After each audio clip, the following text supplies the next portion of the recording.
Hello everybody, we're here to celebrate a very big achievement, and it's Yuma, and it's hot. Pretty little hot out there. I'm supposed to speak for 45 minutes, it's about 120 degrees. You think Joe Biden could do that? I don't think so. I have a feeling he couldn't do it. So we're really sort of celebrating a lot of things. The incredible people right over there have done such an incredible job.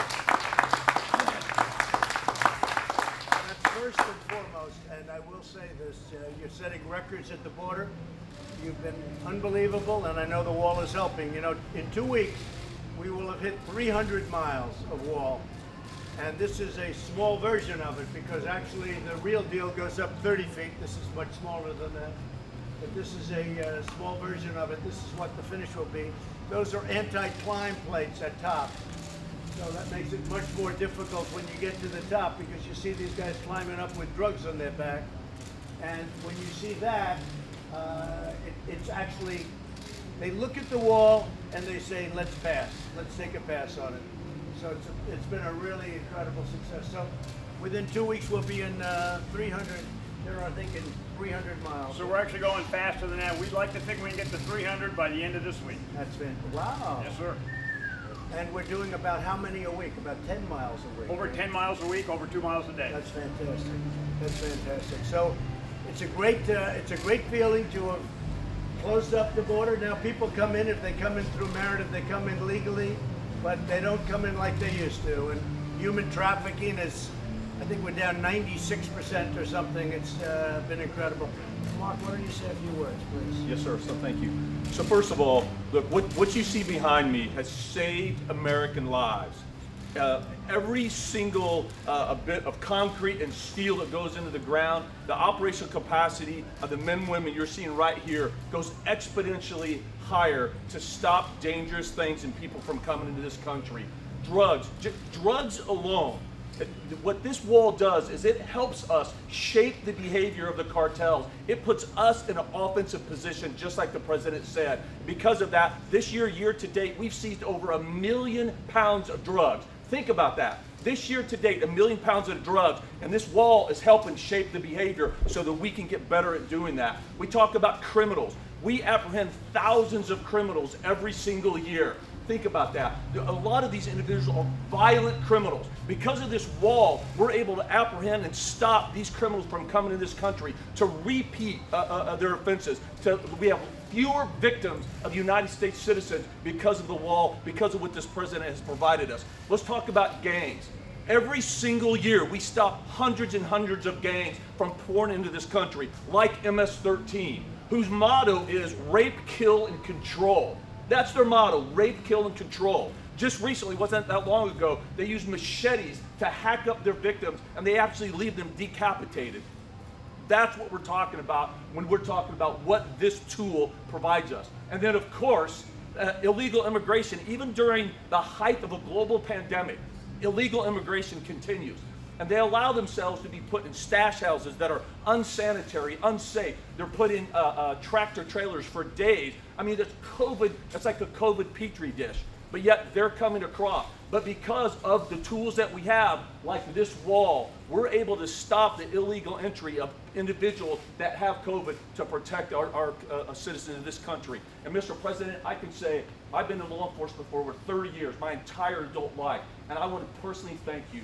You absolutely understand the threats that we face along our borders. You understand that border security is national security. And what today represents is a tremendous achievement that shows our commitment and the president's commitment to do what he said he was going to do from the beginning. And that's everything that we can to give these men and women the tools that they need to safeguard the health, safety, and security of the American people. So on behalf of the Customs and Border Protection, Mr. President, I want to say thank you for your continued commitment. Yes, sir. That was not a bad job, Mark. Well, you've been my friend, and you've been with us from very early on, and we appreciate it. We've made a lot of progress. You know, you don't hear about the wall anymore because we won. When you win, if you're us, you never hear about it again. And we have page after page of achievement that you never hear of anymore. And people say, oh, let's not talk about Space Force, let's not talk about all of the things we've done. but the wall is something that probably was the most visible of all, and it's working so incredibly. 280 miles, a little more than that. And again, that'll be a great, whether it's next week or the week after, knowing the general will do it next week, but we'll be at that 300-mile mark. And the difference is like day and night. Number one, you can use a lot less people, so you can be doing other things, which is great, because once you have the wall, nobody gets through it. Additionally, the wall is equipped with various things. It's set up for cameras and all sorts of elements. You control a lot of things even from the air within the wall. Interestingly, if you look, this is steel, the exterior, but inside the steel is hardened concrete, very, very strong, heavy strength concrete. And inside the concrete is rebar. So you have steel, you have concrete, you have rebar, you have all different materials. So it's very, very hard to get through, very, very hard. And it made it actually much stronger than it would be even if it was steel. So inside concrete, inside that, what's called grade A hardened rebar, which is very hard to saw. You can't do it very easily. But I think it's going to be fantastic. And again, the big thing is that plate. That's a big deal. We had people they couldn't get over that. That was the thing that stopped them. They could get up to the plate, but once they got there was nothing to grab. So it's called anti-climb. It's been great. General, would you like to say something? I would, sir. And I think the amazing thing about this is it's part of a great team here. We enjoy working for DHS. Commissioner Morgan and his people and the agents standing next to here are the real heroes. They're the ones we work with every single day. And the Corps of Engineers, again, we stay in concrete and steel, but our employees out in the Army Corps of Engineers are very, very dedicated to be able to make sure we can get this done. We talked about the 300-mile mark, but what you might not know is that this administration has basically funded us for 733 miles. 300 are going in, or already in right now, basically. There's another 300 that are being built right now in all other places across these 4 states. 49 different projects are all going in the ground, and then the last 133 are in design and acquisition. We're writing the contracts, we're designing it, but that's 733 miles that are paid for to be able to continue to execute. Last 2 things I would say, Mr. President, is that we want to continue to go out of our way to try to make sure we're taking care of the environment and mitigate any damages out there. We're also worried about the Native American tribes. We're worried about landowners. We want to do this the best way we can to achieve this objective. And we're just very, very proud and honored to be a part of this overall great team. Great job. Fantastic job. As you know, we have some natural walls, so to speak. We have mountain areas. We have very, very rough areas that are virtually impossible to get by. We have the river itself. We have a river that's a rough river, a dangerous river, and you don't need walls at certain locations, but we have covered it, and this is something that's very special, very important. And I looked at the platform. I didn't see it, but I know they used to talk about it, that they would take down the wall if they got in. They would take it down. And one of the incredible things in terms, Mark, of timing is that because of the coronavirus, or whatever you want to call it, the China plague, call it whatever you want. China plague is more accurate. But because of what happened with this, Mexico is heavily infected, and it's stopping people from coming across. We put up 18 miles in San Diego as an example, right opposite Tijuana. And Tijuana is probably the worst place in South America in terms of the China virus. I think it is the worst place. And San Diego is not suffering at all because of it. And so it's an incredible thing that happened. So California is actually very happy that we built the wall. They don't say it publicly because they can't. It's not good politically for them, although I actually think it probably is good politically for them. So it's been an incredible success. Chad, you want to say a couple of words? Absolutely. Let me again thank you for your leadership, Mr. President, on providing the resources to build over 450 miles of the new border wall system by the end of this calendar year. Never did we ever dream of that at the beginning of this administration, so thank you for that. Let me also say a lot of the procedures that we are putting in place today are having a real impact on applying a consequence to those that are entering the country illegally, those that are coming into the country without any legal right to be here. We put enough procedures in place that we are returning 90% of those individuals within 120 minutes today. And it's a big accomplishment. And then let me just end by thanking you for your support for the men and women of law enforcement. DHS is the largest law enforcement agency in the country. We have over 60,000 law enforcement officers. And the dangerous push and policies that we see today, talking about defunding law enforcement and defunding police, are irresponsible. So I want to thank you for your support for the men and women of law enforcement, men and women that are standing to your left. Thank you for that as well. And we'll continue to do the mission of the department every day, despite the types of criticisms that we receive. Well, a lot of people, even the media, frankly, I mean, they see what's happening, they see the numbers, and there hasn't been very much criticism, amazingly. Would anybody have anything to say to the, we call it the fake news media, but we don't want to say that. Do you have anything to say, any statements to make or questions to ask of them? You're very smart. Oh, there we go. Okay, go ahead, please. Just on behalf of the men and women of CBP and all the law enforcement across the country, thank you for your support. Been doing this job for 29 years, and I can tell you that it makes a world of difference knowing that we have the top cover from our Commissioner, Secretary, and certainly from the administration. And I want to tell you that the infrastructure that we're putting into place, whether it's a technology, whether it's the wall system, or the men and women that we're adding to our workforce each and every day, it's certainly going to help improve the security in our country. And so on behalf of all of us that each day put on our uniform, leave our families, hoping to make a difference, we appreciate your support. Thank you. Thanks, sir.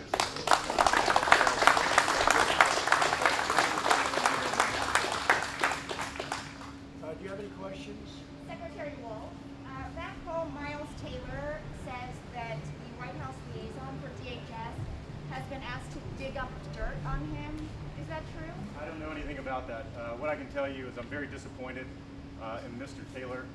He was at the department for a number of years, but again, decided to, left the department over a year and a half ago, left the department very praising the administration's policies, procedures, has said nothing since that time. In 70 days, roughly 70 days from election, has decided now to start talking. I think most reasonable Americans understand what that is all about. So very disappointed. And if I could add, I never met him, to the best of my knowledge. I never heard of him.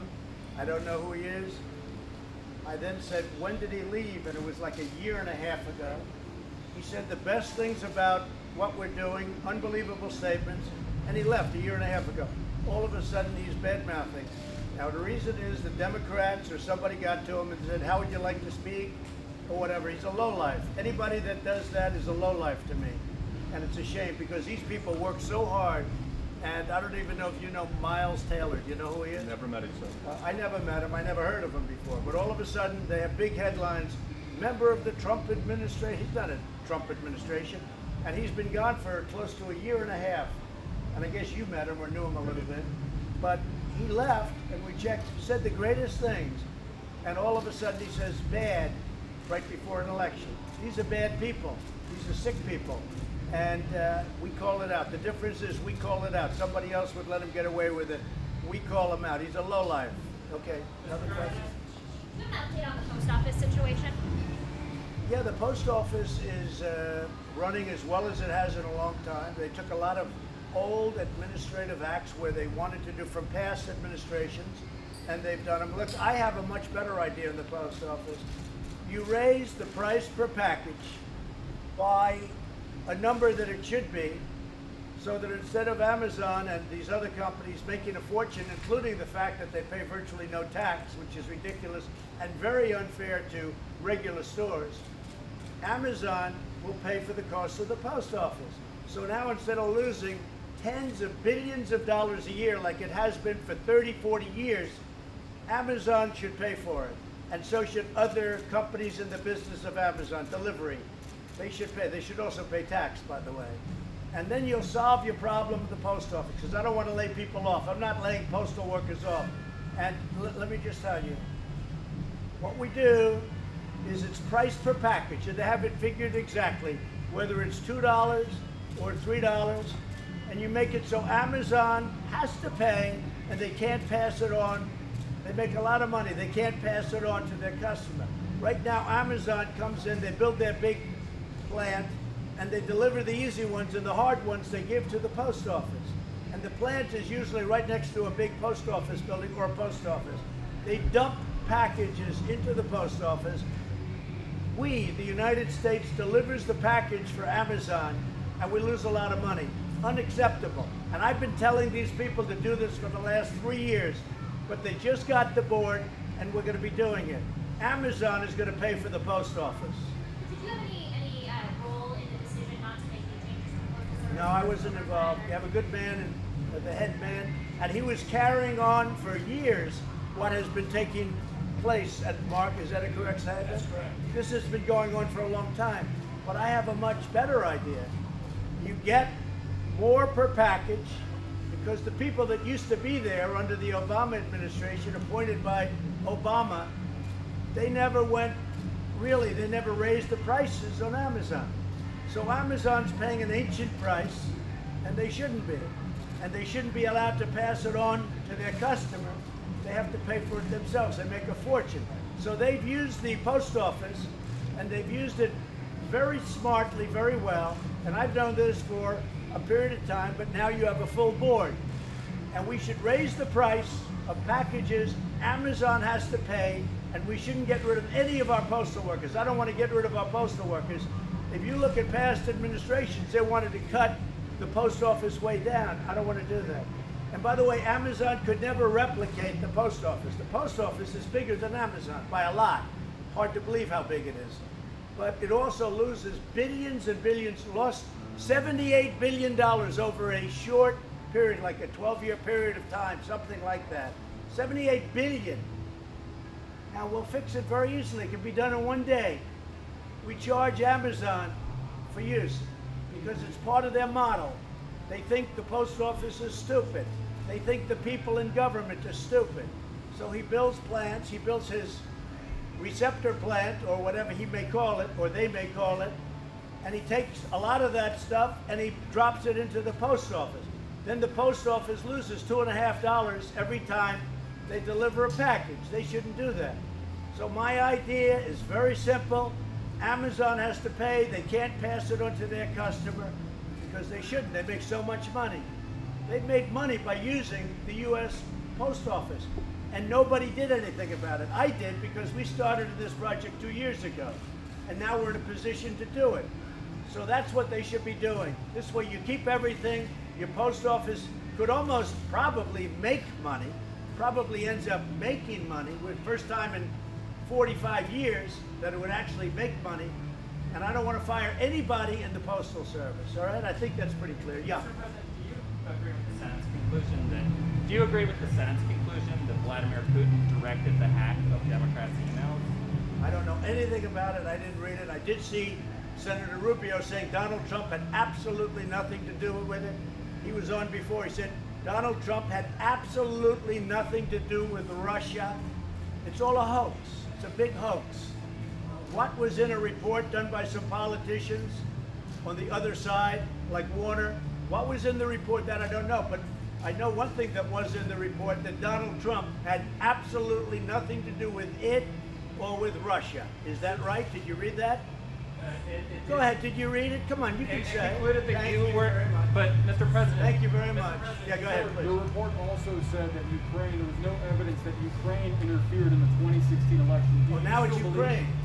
They So did I thought it was not find- Russia. You mean they now didn't it's, find so any evidence. who They you did- with? Who you with? No, I'm with. Huh? They did not find any evidence that Ukraine interfered in 2016. Do you believe? Well, that you're Ukraine- telling me that Ukraine did interfere now. No, I'm not. I'm saying that the Senate Intelligence Committee, led by Republicans, did not find any evidence that Ukraine interfered in 2016. You repeatedly have said that they did. Do you still believe they did? I don't know anything about it. I don't know about Ukraine. I don't know about Russia. All I know is that I had nothing to do with either one of them, and that came out loud and clear in the report. Loud and clear. And I want to thank Senator Rubio. He made it very, very powerfully. He made a very powerful statement today. He said Donald Trump had absolutely nothing to do with Russia. And that's true. Okay, what else? U.S.-China talks were postponed. U.S.-China talks were postponed. You were supposed to have a review of I don't want this to. trade deal. I postponed them. I postponed talks with China. You know why? I don't want to deal with them now. I don't want to deal with them now. With what they did to this country and to the world, I don't want to talk to China right now. Okay? Are you gonna pull out of the trade deal? We'll see. we'll see what happens. Look, let me tell you, what China did to the world was not even thinkable. They could have stopped it. They stopped it from going into China, and they should have stopped it. So that's correct. I canceled talks with China. Mr. President, And by the way, if Sleepy Joe Biden never got in, China would own the United States. They'd own it. They'd own every one of these people. They'd own this building. They'd own the United States. Because Biden would give them everything. For two reasons. Number one, he's not smart. And number two, he's weak. China would own our country.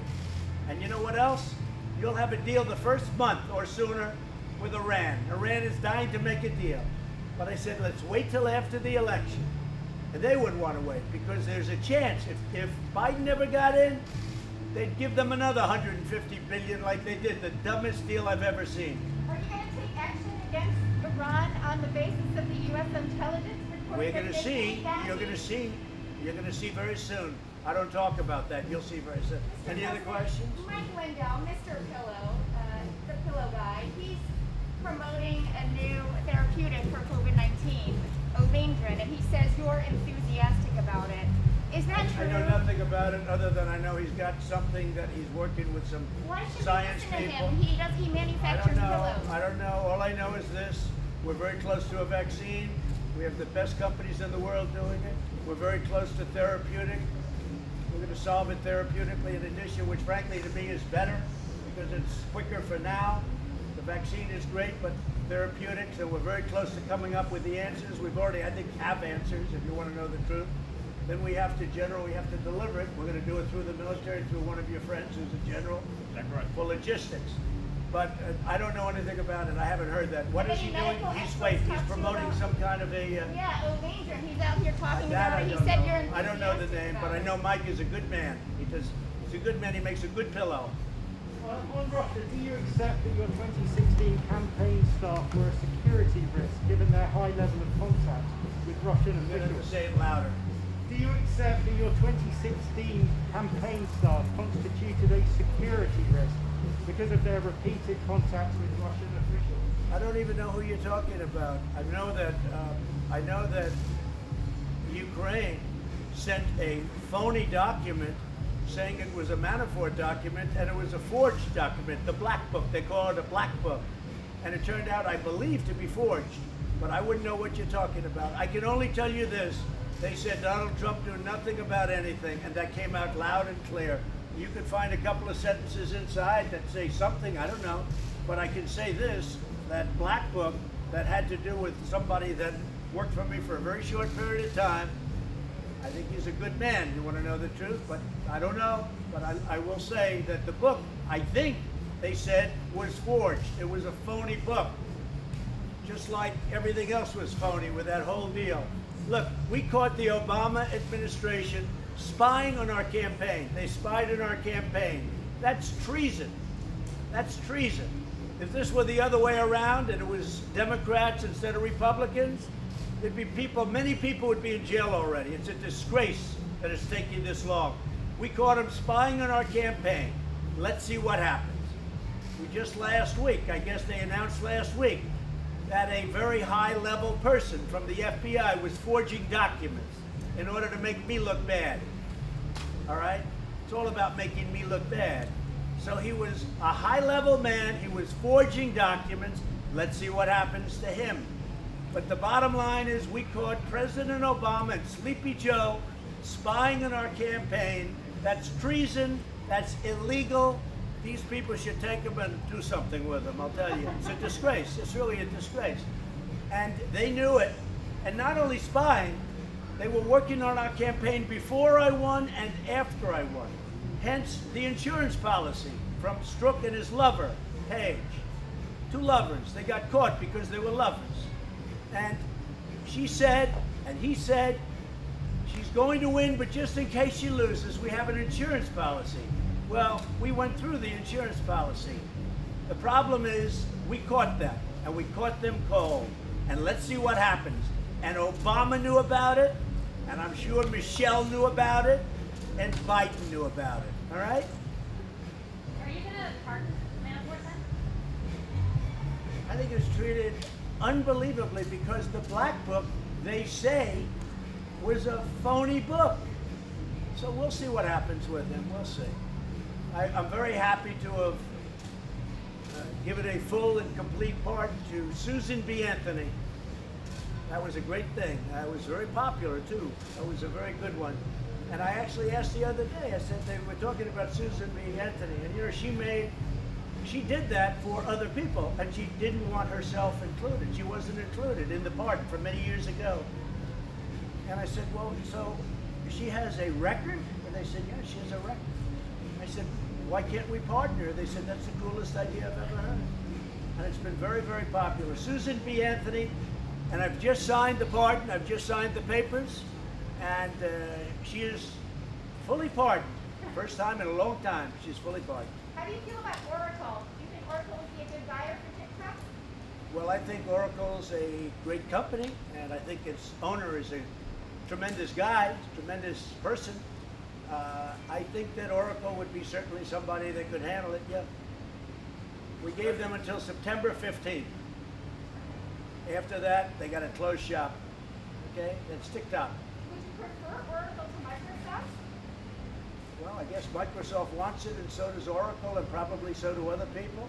But they have to also make sure the United States is well compensated, because we're the ones making it possible. Very simple. We're the ones making it possible. So our Treasury has to be very well compensated. How would that work? It's very simple how it works. It's called, you have to put money into the Treasury. Any other questions? How are you going to make your convention a bit more lively than the Democratic one? Well, their ratings were very bad.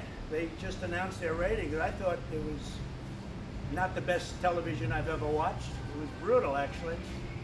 No, their ratings were very bad. I think we're going to do great. Thursday night, I'm doing it live. Unlike Michelle Obama, I'm doing it live. And it'll be Thursday night. It'll be at the White House on the South Lawn. And hopefully you'll enjoy it. Mr. President, since we're here at the border, Live, by the way, is always much more exciting than tape, especially when she made the tape long before the event. She didn't even have the accurate facts, and then they say, what a wonderful job. What was wonderful about it? It was a divisive speech, devoid of facts, and it wasn't current. It was old. It was done probably 2-3 weeks ago. So, you know, but the media will always say good. President Trump, since we're here talking about the wall and the election is fast approaching, do you have anything to say about your 2016 campaign promise that Mexico would pay for it? Yeah, they are paying for it. How? They're going to pay at the border, at the gate, cars going through. We're going to do a toll, or we may do a toll for money being sent back and forth. They will pay for it. Yeah, they are paying for it. But just to be 100%. clear, right now, they are No, not no, paying. it doesn't matter whether they pay now or over the next 12 months. No, Mexico will be paying. We have a very good relationship with Mexico. And we built the wall under budget, ahead of schedule. Once we started, these guys, Army Corps of Engineers, did a great job. And Mexico is paying for the wall, yeah. Either through the toll, and it's a very small charge because we do such big business. You know, it's the largest entry to a country in terms of business anywhere in the world by far. A lot of people don't know that. Our border between Mexico and other countries, but our southern border, it's the largest point of entry anywhere in the world. So they are paying for it, yeah. Just one of the officials here, one of the experts, talk a little bit about what that fee is, how much it is, and how much you plan to. Well, I think what offer we're it. doing now is we're figuring how much we have to charge, what the charge would be. It won't be very substantial because we have millions and millions of cars and trucks going through the border. And we also may do it as a tax or a combination. We may do it as a tax, money being sent back into Mexico. Even though the border's closed right now. And you know what, well, now it's closed, but it's not going to always be closed. And it's open at entry, at the points of entry it's open, but we're very, very careful. But it will be fully open in a short period of while. When the pandemic, when the China virus goes, it will be open. But I will tell you this, we built a great wall. The Army Corps of Engineers did a spectacular job, maybe even superseded by Border Patrol and all of the people, right? Yes, sir. Because the job you've done without the wall is incredible. You know, the Democrats used to say, you don't need a wall, we need drones. What are you going to do with a drone? Watch people go by? Two things never got old. You know, technology's an amazing thing. Two things never got old. You know what it was? One is a wall and one is a wheel. And you can come back in 1,000 years from now And you can have walls and you can have wheels. Other things, they're all obsolete. But we can run drones right from the wall. We have technology that we flip onto the wall. We can run our drones. We can run all sorts of cameras. It's all wired up. We have everything you can possibly have. It's an amazing and very complex setup. Yeah. Mr. President, Speaker Pelosi said today that she wanted to meet halfway on the stimulus bill. When are you? I don't know what she says. She doesn't know what she says. She reminds me of Joe Biden. She doesn't know what she says. Okay. Thank you very much. Now I've got to make a speech. I'm sure you'll enjoy a speech in 120-degree weather. But I got to do it, and I will do it. Mr. President. And they'll protect me while I'm making that speech. I know that, right? Thank you very much. Thank you.